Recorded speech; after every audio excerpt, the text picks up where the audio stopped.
So we're gonna do a little sourdough baking tutorial. So first I wanna share with you what my tools are. And some of these are strictly necessary and some of them are not. And by strictly necessary, the only thing you really need to make sourdough is probably parchment paper to make things easier, and sourdough starter. Other than that, the recipe is simple. It's flour, water, starter, and salt, and that's it. So I use a food scale. If you don't have a food scale, you can just measure with flour, and or with measuring cups, and I can give conversions.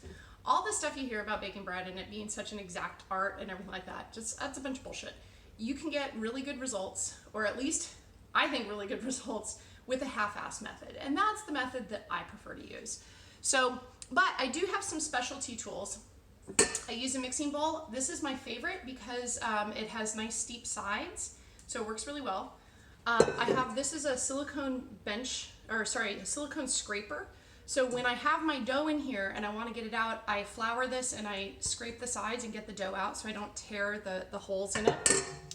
I have a mixing silicone spoon. This is hands down my favorite. I love this tool. Totally not necessary. You can use your hands to mix, but I like this tool. A proofing basket. I'm going to make an oval shaped loaf today. You can make circular shaped loaves. Usually I'll do a double batch, and so I'll do one circular, one oval, one circular, one oval, but today I'm just going to do this. The other thing is a cast iron pot with a lid. So I have an oval shaped cast iron pot with a lid. Guess what? I also have a circular cast iron shaped pot with lid.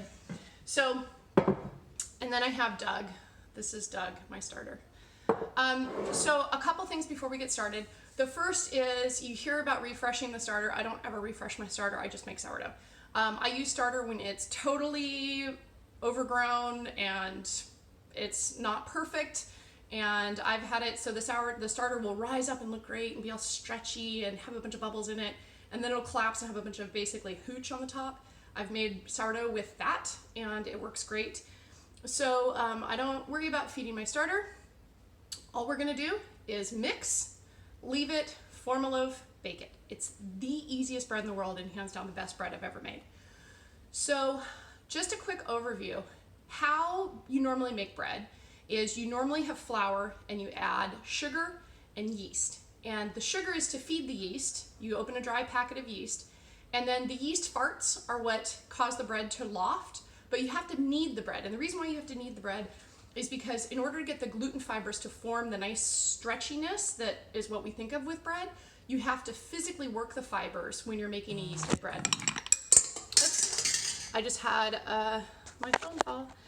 Now, in the case of fermentation, what happens is you're using ambient yeast from just Foothill Street air and bacteria. And the bacteria are going to break down the carbohydrates into simple sugars. The yeast are going to eat the simple sugars. Then the yeasts are going to fart, produce gas that is going to then cause the bread to loft. And in that process where the bacteria are breaking down the carbohydrate, they're also doing what's called hydrolyzing the gluten. So they're changing the shape of the gluten. So you're going to start having the gluten form those great stretchy strings without doing any physical labor of kneading bread. So this is a no-knead bread. It's a super wet dough. If you work this dough and if you treat it like a regular bread, you'll ruin it. The best way to do this is really truly the easiest, laziest approach to cooking that you can have.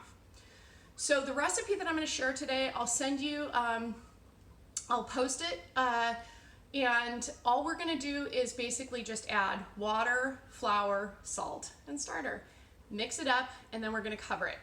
Now, since we're all working at home because we're all quarantined, basically if you mix it in the morning and you leave it covered on a plate at basically room temperature and then bake it in the evening, maybe around 5 o'clock, you're gonna have a great loaf. Another option is to do this mixing and let it do its fermentation the night before. So I might set up a loaf the night before and then bake it in the morning.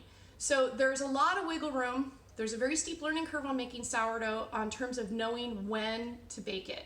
And that's the tricky part. If it's gone too far, you'll ruin the loaf. If it's not quite far enough, it won't be as good. So without further ado, this is part 1, and we'll move on to part 2.